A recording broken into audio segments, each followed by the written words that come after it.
Friday evening and welcome to the Kansas Legislature here on Smoky Hills Public Television in Bunker Hill. I'm your host, Becky Kaiser. I'm a news reporter and anchor with Hayes Communications, Eagle Communications in Hayes for Hayes Post and Eagle Radio. And I'm also a fellow at the Docking Institute of Affairs at Fort Hays State University, and we are very happy to have a great group with us this evening to talk about what's been going on in Topeka. First of all, I would like to introduce to you to my farthest left, and this is his first time joining us, so we're very delighted to have Representative Brett Fairchild, who is from St. John, and that is District 113, and then of course a very familiar face to all of us here, Barb Wasinger, who is from Hayes, District 111. So welcome to you both. Glad to have you here on this cold Friday night. Brett, I thought we'd start with you since you're new to the audience here and have you introduce yourself. Tell us a little bit about yourself, about the committees you're on, and things that you're working on currently in Topeka. My name is Brett Fairchild. Represent the 113th District, and I represent 5 counties in central Kansas. I'm a farmer. My dad and I farm together north of St. John. And this is my 4th year in the legislature. I'm on the Water, Agriculture, and Higher Education Budget Committees, and Representative Wasinger and I are both on the Higher Education Budget Committee, and so that's been fun to work with her on those issues. And so we have a busy week coming up on that too, because we'll be setting budget recommendations for all the universities and all the different community colleges, and so that definitely keeps us busy. And that's been a fun committee, but it's also been fun to be on the Water Committee and learn about the water issues facing our state. That's a huge issue for our state, especially out in western Kansas with the declining aquifer and everything. So that's been big, but it's been good for me to be on the Water and Agriculture Committee since I'm a farmer. That's fit in well for me. Good combination. And Barb, tell us about your committees. I am the chair of Legislative Modernization, which is a brand new committee. Oh, I should start with who I represent the 111th District, which is Hayes and Victoria. I have the smallest geographic district in western Kansas, but all of our districts have to have about 24,500 constituents in it. So we all have the same number of constituents. I just have a smaller geographic one when you talk to someone like Brett, who has, what, 4 counties, did you say? 5. Yeah. 5. I have Ellis County with Hayes and Victoria. I'm the chair of Legislative Modernization. I am on Higher Ed Budget Committee. I am the chair and vice chair of Joint Administrative Rules and Regs. I'm also on the Tax Committee. I on Joint Committee on Internet or Information Technology Committee, and as well as the State Joint Rules and Regs Committee. So I have a lot of different tentacles out. Legislative modernization, since we've been dealing a lot with IT and cybersecurity, puts me on all of the IT committees. So I get to hear everything. I'm sure that's very interesting. It is. I thought we might start off this evening to talk to you both just really briefly about the shooting, unfortunately, that occurred in Kansas City following the Kansas City Chiefs victory rally parade in Kansas City. And now that occurred on the Missouri side, which is a little bit different regarding state rules, laws, regulations. But I wanted to get, Barb, your reaction to it, and is there any thought in the legislature about this means in Kansas we need to take a closer look at our gun laws? Well, I think we're all deeply sympathetic to the people that, we lost a life and all of the people that were injured, and it's very sad that they had to take something that was so fun and so joyful and make it into a scary nightmare and a problem. I think our biggest concern is the mental health of Kansans. I mean, we can't do it for the United States, but I think we need to really concentrate on the mental health of our children. The COVID shutdown was very hard on them. You happened to mention that you saw that it was some youths. I'm not sure if that's true or not, but it just says to me that we need to pay more attention to mental health. So the discussion has not been on guns. We have not tried to make it a partisan or a political issue, more just take care of our kids. And Brett, you being a farmer and living in rural areas, that's just kind of a way of life in rural Kansas. Many people own guns. It is. You know, my constituents are strong supporters of the Second Amendment, and you know, that was certainly a tragic situation that occurred in Kansas City. However, I would echo Representative Wasinger's comments that it really is primarily a mental health issue, in my opinion, and that we have focused a lot on mental health in the legislature, and we've passed several bills to increase funding for mental health and to try to promote mental health in our state. And I think that's the path forward, is to continue to focus more on mental health issues. And you know, I'm a strong supporter.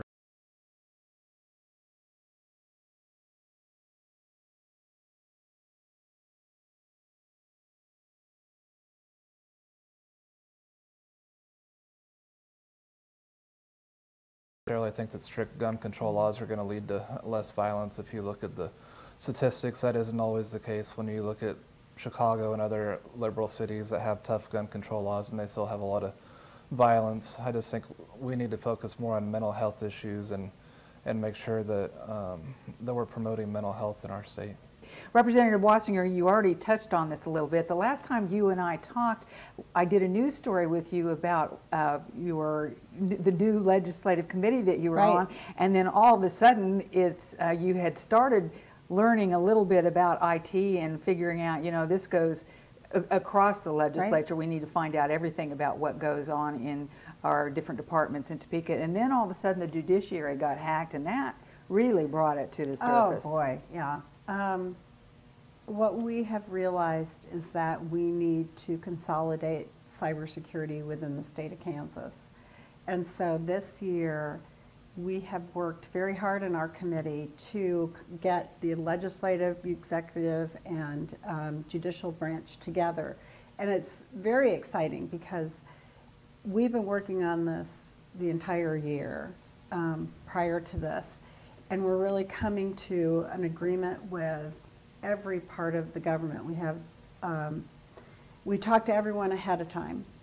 So we knew that everyone was interested in figuring out how we can really zero in on cybersecurity and make sure that the state is secure, and taxpayers, so that they don't have their information stolen. So I can't give you all of the information until we get all the discussions done, but we talked to each branch and told them where we were headed, and everyone seems to be on the same page. So it's very exciting. It's nonpartisan. We have Democrats and Republicans on my committee, and it's been great to see how we've all worked together and said, yes, we need to do this. Yes, we need to do that. So it's, we still have a ways to go, but since we're getting to the end of, we're coming to turnaround, which means all the bills from the House have to go over to the Senate and Senate come over to the House, we need to get this bill done. And so we have a lot of things will be done this coming week and pulled together. But we have the support of leadership, we have the support of the Senate, so we're excited. We think we can do something very groundbreaking to try to protect Kansas and Kansas taxpayers. So I'm excited. Well, and it sounds like it might be expensive. Do we have the money to do this? There is still some money that's been set aside, and we have had many discussions with our very brilliant appropriations chair, Troy Waymaster, Russell resident, and he's assured us that, you know, we will work on that. But that's another discussion we need to have with the full House as well as the full Senate. Unfortunately, I don't think many organizations have paid as close of attention to cybersecurity, and we've become aware that China and Russia and now also some other countries are concentrating on building buildings and putting young people in it to find out how to hack everything and create chaos. So it's a little late to the game, but we've got to get something done and make sure that we protect Kansans. All right. And Representative Fairchild, thought we'd come back to you. You talked about being on the Ag Committee and how important and Water Committee and how important those are to your lifestyle, being in a rural area and being a farmer. But I think people have finally come to the realization that it is a statewide issue, the water in Kansas, our quality and our quantity. What kinds of things have you been working on, or do you want to make sure that people understand about how the legislature is dealing with potential shortages? Well, in regards to my district, we have a big issue with the Rattlesnake Creek and the Quivira National Wildlife Refuge, and you know the Wildlife Refuge has filed a complaint against us that they're not receiving enough water to the refuge, and so you know we've been facing mandatory cuts in irrigation, the farmers along Rattlesnake Creek, but we're hoping that with the bill that we passed last year that contains more funding for different things, that'll help in the situation, more funding for the potential water augmentation, which would basically just mean pumping water directly into the Quivira Wildlife Refuge. And I think different things like that can potentially be solutions, but I hope that all the different parties get together and come up with a solution that doesn't cripple our agriculture industry and along the Rattlesnake Creek, because that's really going to be very detrimental to farmers in the region if we have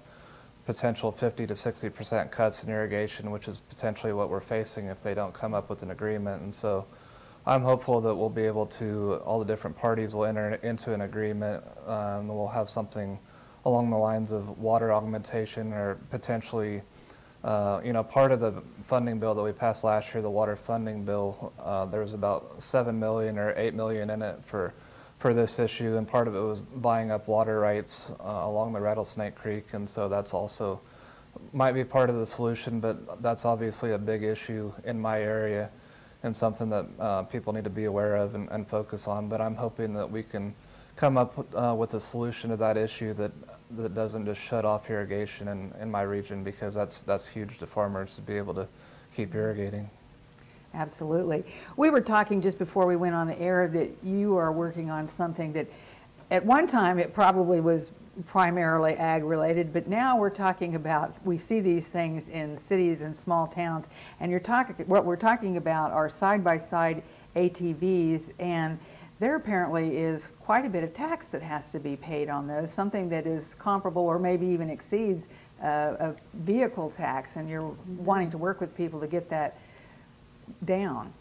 Right. I've had quite a few of my constituents over the past couple of years tell me that they believe that the taxes on these side-by-side ATVs are way too high. They're taxed at a 30% rate right now, and unfortunately that's actually in the Kansas Constitution, that they have to be taxed at that high rate. And so I introduced a constitutional amendment to hopefully try to lower that, or to try to at least allow the legislature to lower that tax rate in the future, but Or at least even it out with other right.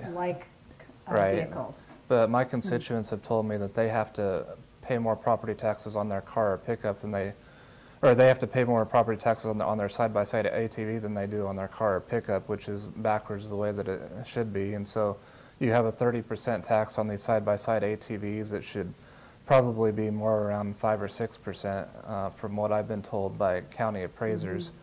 And so I'm hopeful that we can pass a constitutional amendment to be able to lower the taxes on these side-by-side ATVs. And a lot of people in areas where they're not being forced to register them, they're just choosing to not register them because the property taxes are so high. And so I think if you had a lower rate, then perhaps everybody or the vast majority of people would actually choose to register their side-by-side ATVs. And then, you know, if that occurred, then there probably wouldn't even be much of a revenue reduction for the counties and cities if more people were actually registering their ATVs. And so I think it's important to get something done on this issue.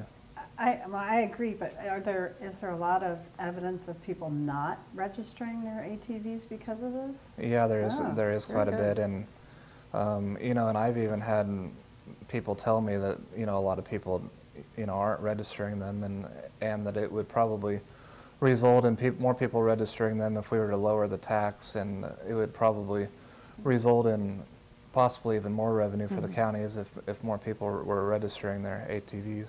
Interesting. Yeah. Do you know why it was set so high in the first place? Any idea? I don't know. I mean, if you look at the Kansas Constitution, it doesn't specifically mention ATVs, but there's just a line in it that says something like other, or, you know, it's just in the other category, basically, and other is a 30% rate, but I don't know, you know, why it was set that high originally, but it's certainly something that needs to be changed, and there have been changes made and constitutional amendments made in the past to be able to lower rates on different things, like recreational vehicles. There was a constitutional amendment to be able to allow lower tax rates on recreational vehicles. However, the Attorney General issued an opinion saying that these side-by-side ATVs are not recreational vehicles, which I don't quite understand, but that's their opinion, and so therefore, since they're not categorized as being recreational vehicles, the Attorney General's office made it clear to me that it still requires a constitutional amendment to be able to lower the taxes on these ATVs. Would the public have to get involved because there's a constitutional amendment? Yeah, Yes, they would has have come to a vote. they would have to vote on it if we pass it. Yes. Well, there's certainly a lot more places that have.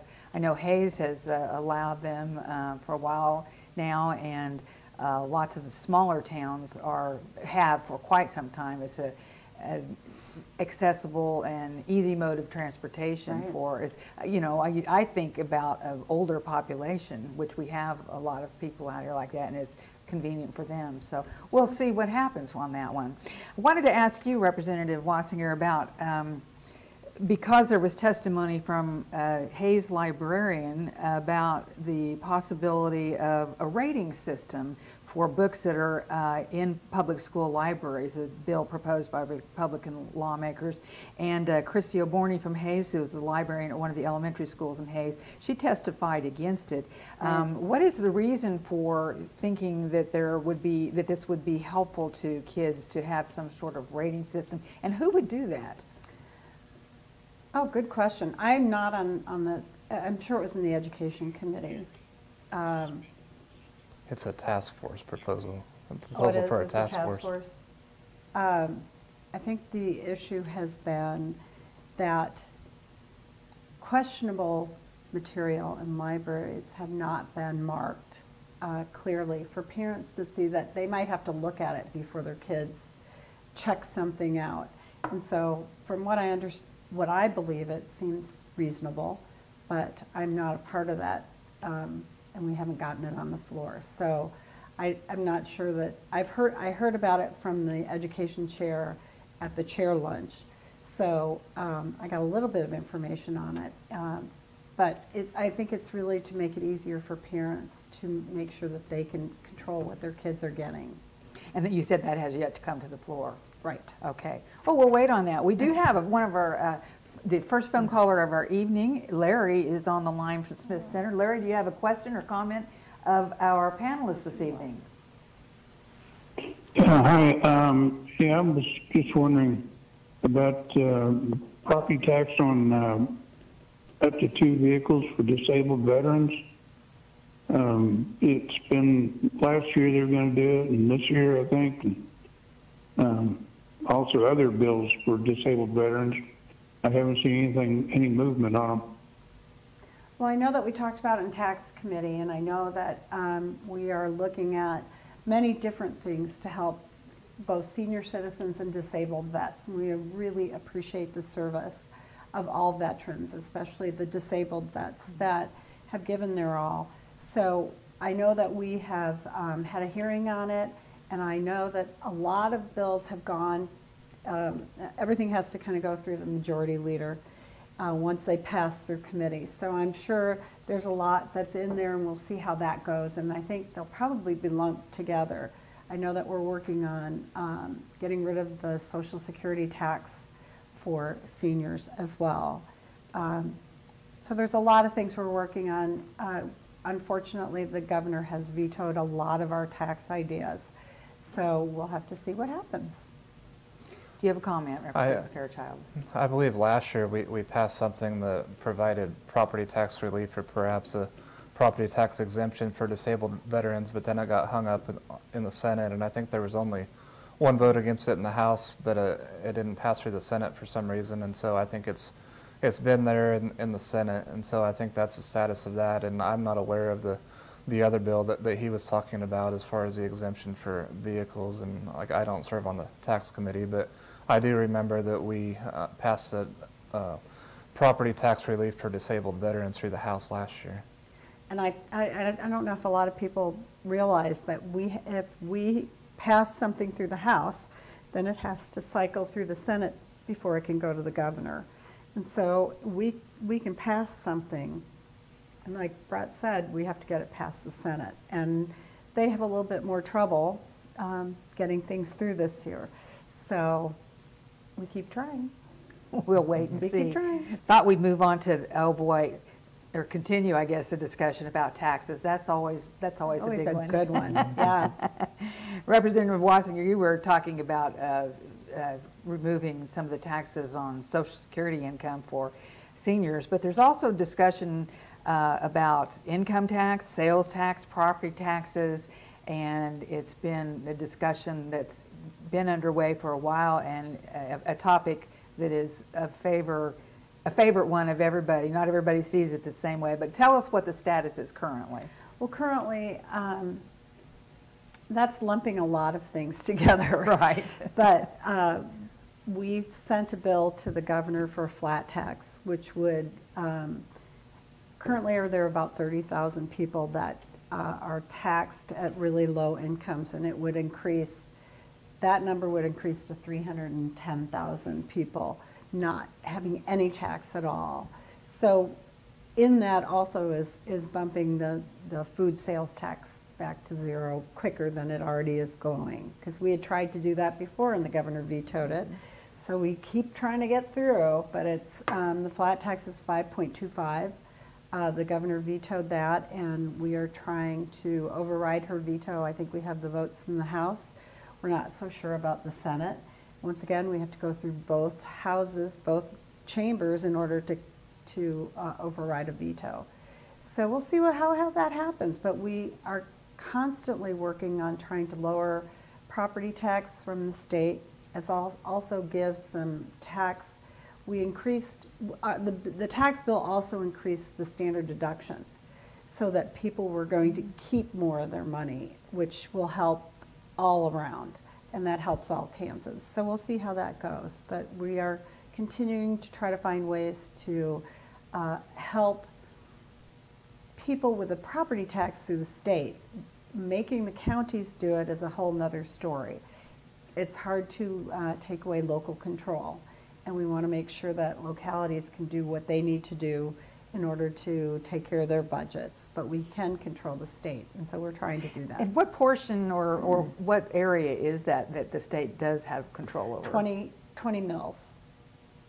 Okay. So we have control in that area, so we're trying to see what we can do to try to make things better for Kansans. But the counties have their own, and then there's 20 mills for the schools as well. So there's very little we have control over in the state because of all the things that we are statutorily required to spend money on. So exactly.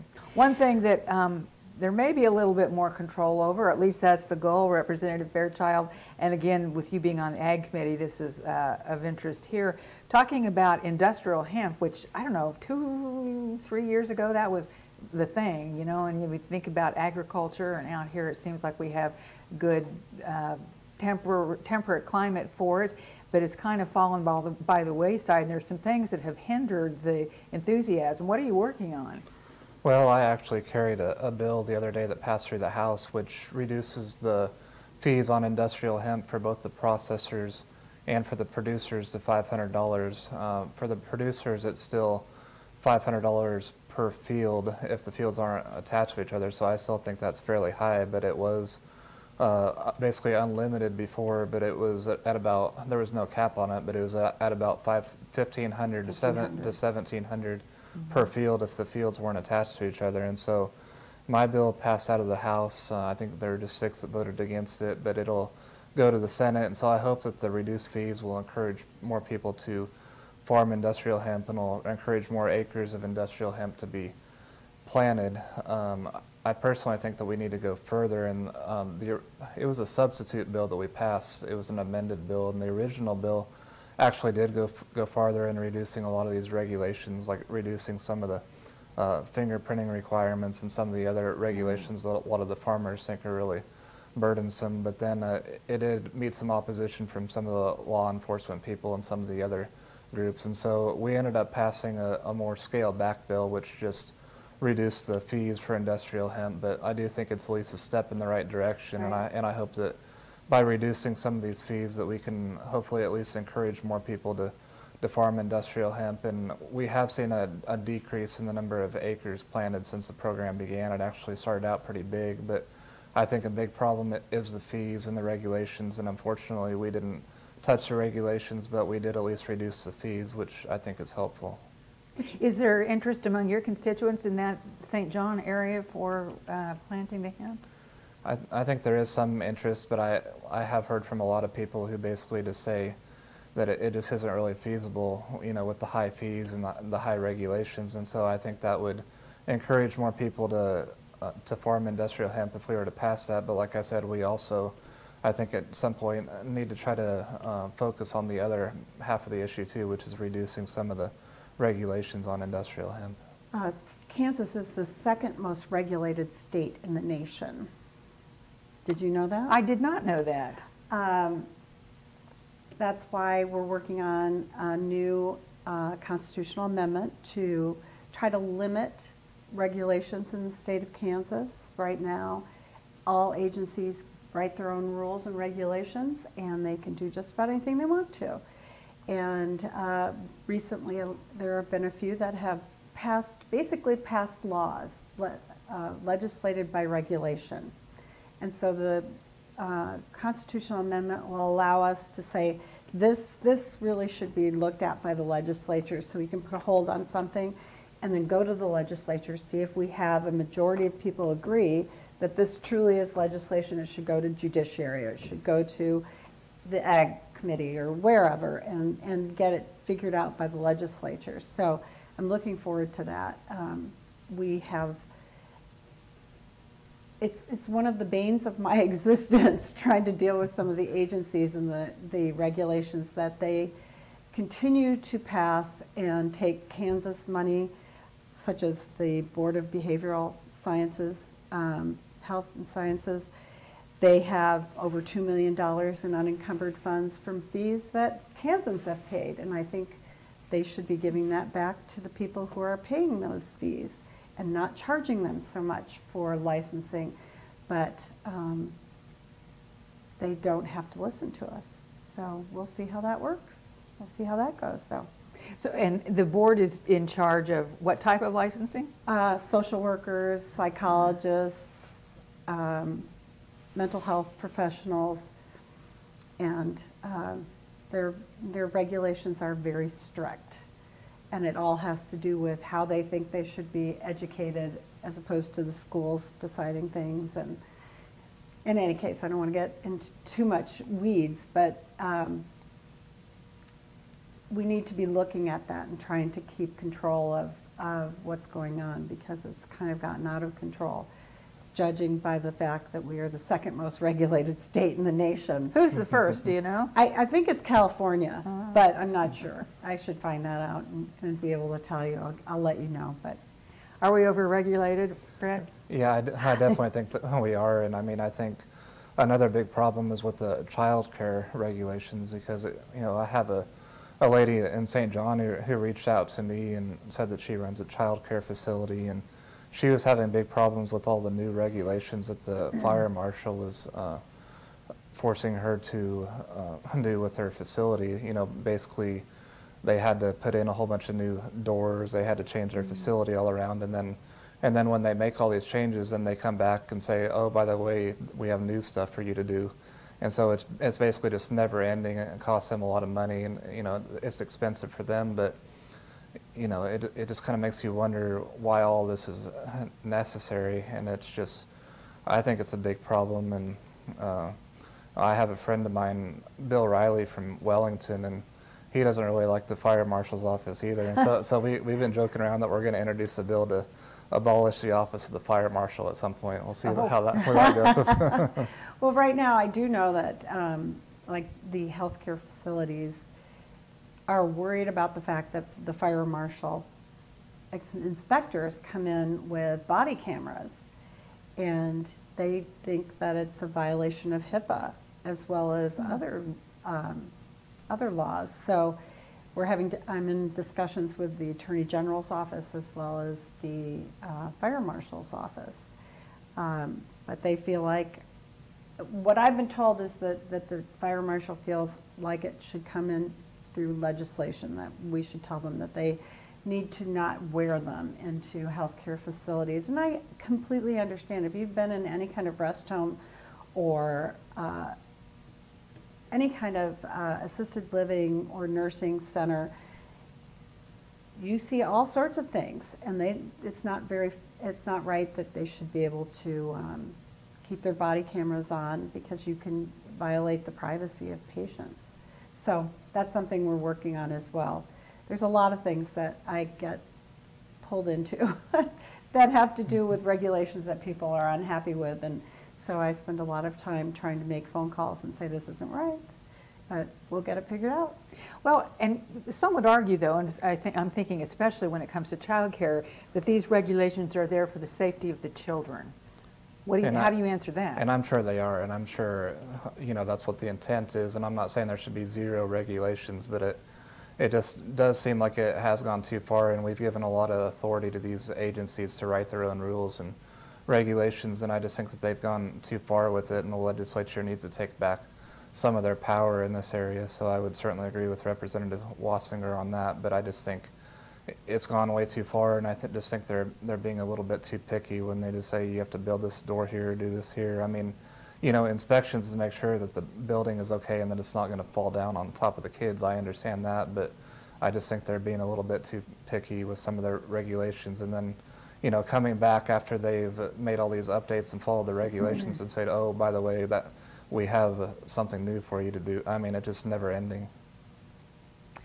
Speaking of child care, I understand that and I believe this was part of her budget presentation as well, Governor Kelly is talking about increased money towards child care, and I'm not sure the correct name of it, but an office, a department. Child care advocate. Child care advocate. Is that a good idea? Do we need that? I have not looked into what they're wanting and how she's wanting to do that. My concern is that we have increased government employees in the state of Kansas exponentially. So it's always great to start a new program and add more employees, but we're spending so much on employees that we have to figure out how to get control of that budget. And so I'd like to look at it a little deeper and figure out what kind of infrastructure she's planning on in order to get that taken care of.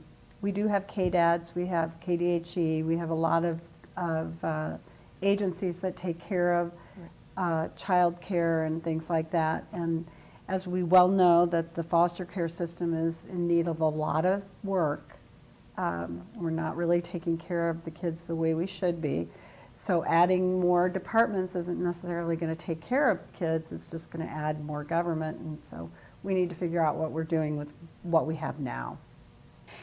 Something else that I thought was kind of interesting that was in the news in the last couple of days, and we've seen some social media reports and beyond that from our Kansas Highway Patrol troopers. Apparently they're writing a lot of tickets for people who are speeding in excess of 100 miles per hour, and they release I see a lot of people flying down I-70. Exactly. Yes, I completely understand. Yes, I've seen it personally. And they issued some statistics today that in every year since 2021, Highway Patrol has given more than 3,000 tickets each year since 2021. So there is a legislative bill underway to create a new crime of excessive speeding. I don't know why people do that. It seems dangerous, but would that help curtail it, do you think, if we increased fines, et cetera? Well, I would be in favor of increasing the fines. However, I'm not in favor of making it a crime, like a felony, because I think it goes too far to make it a felony. I mean, if you get a felony on your record, that makes it extremely hard to be able to get a job. Yes. It just creates all kinds of problems for somebody to have a felony on their record. And so I think if we want to deter people from doing this type of thing, I think it goes far enough to simply increase some of the fines, which would be, I would be in favor of that, but I'm not in favor of making it a felony or making it a crime. I think that goes too far. It might be different if somebody is driving recklessly and they constantly do that, but I guess, you know, in that case you can take their driver's license away. I'm not really a fan of making it a felony, or generally speaking, I'm not in favor of more crimes and more felonies, because that just makes it hard for people to get a job, and it just creates a lot of problems for people. And so I think increasing the fines would be fine with me, but not making it a felony. Maybe some of those unintended consequences. Does it go back to education? Is driver's ed still required in schools? I think some have That's a it. good question. I'm not on the education committee. I think it is. I think it is, but I'm not sure. I can't answer that. I'd have to find that out for you. And driving by example too. We should all Yes. set a good example. Yes, we should. We You have. don't ever speed, do you? No, you know, actually, I'm pretty good about that. Oh, It's good. like, I don't want to, I had to laugh. They had a funny social post on the other day about making hearts beat faster since 1930, whatever, when the Highway Patrol was established in Kansas. And it was a nod to Valentine's Day, but I thought that was kind of funny, because who amongst us doesn't get a little bit, Lead-footed. yes, and then, Just when you're late. then you get a little anxious when That's you see right. those lights behind you. We do have another phone caller with us this evening. Marlon is with us from Rancid. You have a comment or question of our legislators this evening, Marlon? Very good. Good evening. Years ago, Kansas was categorized as the Saudi Arabia of wind development. We have lots of wind resources out here, and several years ago, the federal government allocated a bunch of money to help develop wind farms throughout the country. However, we've seen very little of that happen in the last couple years. What do the legislators know about promoting wind farm development, and what's the Kansas legislature doing to promote wind farm development? Thank you. Thanks for your call, Marlon. Where do we stand on that? We have some in this area, of course, in southwest Kansas, other areas of Kansas. Representative Fairchild? Well, I guess from my perspective, I think we actually have seen quite a bit of increase in wind development. I mean, we've seen it go up in quite a few areas. So I would probably not necessarily agree that we haven't seen an increase in wind production. I think we have seen a pretty big increase in wind production over the years. And I guess from my perspective, you know, I'm a big supporter of free markets and free market principles, and I don't have any problem with wind energy. I do have a problem, you know, philosophically with the concept of providing so many subsidies and tax credits for it. I would rather just have a completely free market within energy, you know, regardless of if it's oil and gas or if it's alternative energy. I support free market principles when it comes to energy. And you know, you do have quite a few conservatives in Kansas, even in the legislature, some of them that says, well, we need more regulations on wind energy, or to crack down on wind energy, just because, well, they say that's justified because we have all these federal subsidies, and so we have to like counterbalance that. And I just say, well, you know, I don't have anything to do with those subsidies. I wouldn't vote in favor of them if we voted on them, but I don't, from a conservative perspective, I'm not ever hardly in favor of increasing regulations. I'm for fewer regulations, and so I'm for free markets, and I'm not going to vote for anything that would place more restrictions on wind energy in Kansas. But at the same time, if there's bills that come across that I vote on that would increase subsidies, or that would subsidize it or give it more tax credits, I'd probably vote against that too. I basically just want to keep the government out of these issues, and I just support a free market when it comes to energy. Well, I know the federal government has given a lot of tax incentives to wind energy, but I also know that the energy companies in Kansas, all over the United States, have to have a percentage of all different kinds of energy in their portfolios. So that also adds to people wanting to do wind farms. But the biggest problem I do understand is that we can't save wind energy. We have to put it immediately into the grid. The size of batteries are too enormous. And so we have to, when we get the wind energy, we have to put it on the grid right away and use it. And it stops other parts of energy going in, and we also need to have baseline energy, natural gas plants, coal, what little coal we have, a little bit of nuclear energy, which keeps the lights on, so we don't have brownouts. Because if we do have days that the wind doesn't blow, and so on those days that the wind doesn't blow, we want to still be able to turn on our lights and enjoy what we know as having electricity all the time. So there's a lot going on that we have to understand that's beyond just getting more wind turbines. So. All right, we have another caller on the line with us this evening. Liz is on the line from Prairie View. Your question or comment, Liz?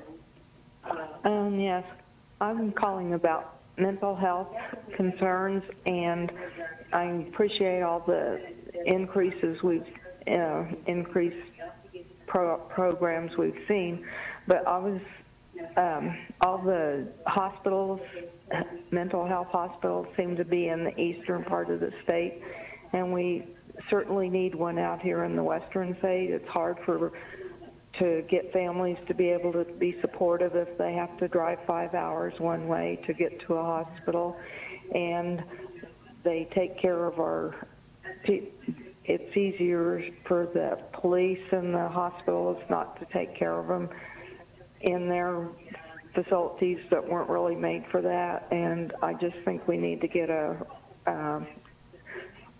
hospital out in this part of the state for mental health. Well, I know that KVC has opened something for kids here in Hayes, and that's been a big help, that particularly with children, trying to get them to Wichita or Kansas City is much more difficult than for people in the western part of the state. So I agree, but we have Larned and we have Osawatomie that also help, that are closer in western Kansas. It's expensive, and I know that they're trying, and we're also opening up mental health crisis centers, intervention centers, and licensing more so that there are more places for people to go that's closer to where they live, because we do understand that it's a long drive. We do that long drive. We do understand that. We're not in Syracuse. We're not all the way out, but we do understand that it's very difficult for Kansans to get help. So we hear you, and we're working on that. And isn't there another mental health facility going to open up soon in Wichita, I think? Yes, of course, I think so. That's not, Not western as close. Kansas Yeah, quite. it's not as close, I know. But at least another facility Right. is there for those who need it. Yeah, I'm actually not a real big fan of the mental health facility in Wichita, just because it is more in eastern Kansas, and I represent Larned, and I don't technically represent Larned State Hospital, but I'm very close to it, and so my concern is that could potentially take away some of the funding from Larned State Hospital that could compete with them for some of the funding. But that's a hospital that's going up that I don't believe that the legislature even voted on. It was basically passed in a different way, and so it wasn't something that I was really in favor of, just because as somebody who represents Larned, close to Larned State Hospitals, I have concerns about how that'll affect Larned State Hospital, and I would have rather had the hospital out in western Kansas to help western Kansas. All right, we have another phone call this evening. We have Nick on the line from Russell. Nick, your comment or question of our legislators this evening? Yeah, I guess I was just kind of listening in, and you were talking about the new laws about the folks that are driving over 100 miles an hour. And, just recently, KHP had some information. They saw someone driving 151 miles per hour, or, around Salina. And I guess to me, as a fellow motorist, I don't know that the fine system's working. I think that, making some of this criminal is a big deal, because somebody hits me at 151 mile an hour, it's going to be a problem for me. Right. And I think that something needs to be done with that, I guess. And, I also heard, Ms. Wasinger was talking about how she feels maybe there's too many state employees. And when you look on the website, you know, there's all these vacancies at state agencies, and I guess are those all unneeded positions or what? I was just wondering if there could be some more clarification on that. Well, I know that with some of the open positions in the Appropriations Committee that they've eliminated requests to fill all of them and try to work with what we have.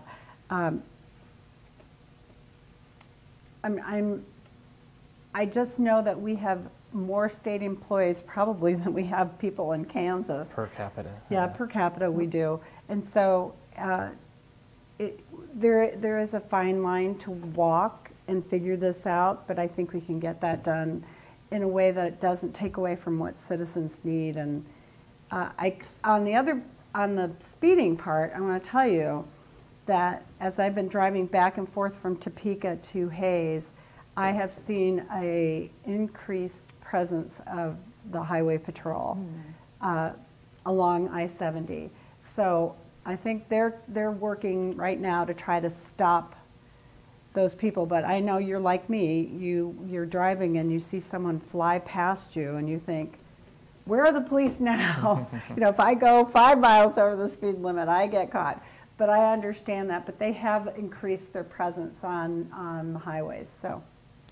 Well, as far as the speeding issue is concerned, I mean, I can maybe see if somebody is being that dangerous to go that fast, to have some sort of law to maybe put them in prison for a certain amount of time. But it's just the whole felony thing of putting a felony on somebody's record, I still think is just problematic. But if somebody is being that dangerous, you know, you can still have a misdemeanor and put somebody in jail for a certain amount of time for being that dangerous and for driving that fast. And we can look at changing some of the laws, but I just think that for me, making it a felony might be a line that I wouldn't be willing to cross. But that's just my opinion, and I don't know, you know, how likely that bill is to pass through the legislature or not. But it just the concern I have is just with the felony part of it. Right. But some of the penalties I think probably do need to be increased. So.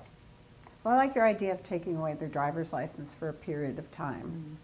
And then there are a lot of penalties beyond that, but there's no reason to go that fast. I think, if I remember, they said it was 111. I'm not even sure my car would go to 151, but it's still 111 will kill you just as fast as it's obviously dangerous. But I agree with you that, you know, that I think losing your driver's license for a period of time would be hard enough for times that I've had. You know, I had some surgery and I couldn't drive for 4 weeks. I had to have someone else drive me everywhere, and that was really painful. That was very hard to deal with. So I think that's usually a pretty strong impetus to keep people from doing things. As we start to wind down this evening, there was one other thing I wanted to make sure we touched on, Representative Wasinger, and related to Ellis County somewhat, because our sheriff, Scott Brown, is president of the Kansas Sheriff's Association. Yes, I've seen him quite a few times this year. I know he's been in testifying and has talked to many of the legislators. One of the things that is under discussion in the legislature is changes in forfeiture laws regarding drug cases. And Scott Brown has been on record as being opposed to that for several reasons. Legislature says we need to take a closer look at it. Can you give us an update on what has happened there? What are we talking about exactly? Well, they're mostly talking about civil forfeiture. There is a large number of people that have complained, and I've heard from them, that even when they haven't been charged with something, they have had some of their belongings taken. The drug forfeiture is a different story, and I'm not in those committees, but I do know that that's been a discussion for the judiciary to discuss. There's got to be a period of time where if someone has not charged, you need to be getting back your property. A lot of stuff is kind of in limbo. So I think that's really the reason why they're looking into this and trying to take care of it. And I certainly understand. I think our sheriff is great. I think he's doing a great job, and I appreciate all of his efforts coming in and testifying. So I saw him, I think yesterday in the Capitol, and I said, who's watching Ellis County while you're here? And he said, I have many good staff to help. So he said I had to come in and testify. So I appreciate him taking his job seriously and helping and giving his expertise where we need it. All right, we have another caller on the line. Is it the sheriff call? I'm not sure. Let's find out. No, actually, this is Charlie. Charlie's calling us from Strong City. Charlie, your comment or question this evening. My question has to do with is two prongs. One is, where does these legislators stand on adding Medicaid to the Kansas law? And the second, why not look at misdemeanor for excessive speed of over 100 miles an hour and make it a misdemeanor? Instead, he keeps talking about felonies, and I understand what a felony does on your record. Would you like to start, Representative Fairchild? I'm not personally in favor of Medicaid expansion, which I think he is referring to. I understand the argument for it, and that perhaps some hospitals will get more money. However, I don't actually think it would be a big increase in revenue for the hospitals, especially out in western Kansas. There's a lot more people that are actually on Medicare than Medicaid, and I don't necessarily think that Medicaid expansion would be a big revenue booster for the hospitals. It has costed a lot more in states than what they had originally thought. There's been big cost overruns in a lot of the states that have had Medicaid expansion, and so I've just always been fiscally conservative, and I'm not a big fan of increasing government programs, and so I'm not in favor of Medicaid expansion. As far as his other question, I think it already would be a misdemeanor, and I think I think that's basically what a speeding ticket is, right? Wouldn't that be I don't think it's a misdemeanor. It's not a misdemeanor? Okay. No, well, it's just said something on your driver's well, records so that you have to pay a little bit more in insurance. Well, I wouldn't. I wouldn't have a problem with a misdemeanor for going over 100. But like I said, I think a felony goes too far, because it just creates a lot of problems for people, as far as people being able to find jobs and so forth. And also, in the vast majority of situations, it's not justified for somebody to go that fast, but you could have some sort of a situation, an emergency situation, where you're rushing somebody to a hospital, trying to get someone somewhere fast. If you have a medical emergency where somebody could go that fast for that reason, and they might have a legitimate reason for going that fast, but in the vast majority of cases that's not true, but there could potentially be a legitimate reason for going that fast, which is why I wouldn't want to turn somebody into a convicted felon just for driving that fast. And Charlie, right? Yes. Charlie, our Medicaid reimbursement rates are very low. And there is a bill in the House right now to raise reimbursement rates. And that's the biggest problem. And it also, changing the reimbursement rates for the IDD community, which has a huge waiting list. So I think what we need to be concentrating on is raising those rates so that we can help the hospitals that aren't getting as much money for Medicaid patients. They're getting more money, and we can also make sure that we can maybe shorten that IDD wait list as well, a waiting list for services. So. What is I'm trying to remember, the numbers aren't popping into my head, but the wait is long. The numbers are fairly large. They're very large. And the problem is that normal Medicaid rates are one thing, and then the IDD community is less as well. Plus, because they get paid less in reimbursement rates, we don't have physicians willing to see them. So that's another problem. So raising the rates for Medicaid reimbursement on both sides will help the IDD community and maybe shorten that waiting list. We've got to address that first before we do just about anything else. All righty. Well, we're out of town. Out of town. We are out of town, and we're also out of time, just about. Thank you both so much for joining us. So glad to be here. The premiere appearance of Representative Brett Fairchild, who's from St. John. We appreciate you being with us. Thank you for being here tonight. And of course, one of our regulars, Representative Barb Wasinger from Hayes. Again, thank you for the time that you put in and those long drives on I-70 and elsewhere. We appreciate that. We appreciate you for being with us for our show this evening and talking to to our legislators. You're part of the show and you make a difference too. Thank you for joining us this evening on the Kansas Legislature. We've been live here in Bunker Hill, Smoky Hills PBS. I'm your host, Becky Kaiser. Good night. Good night.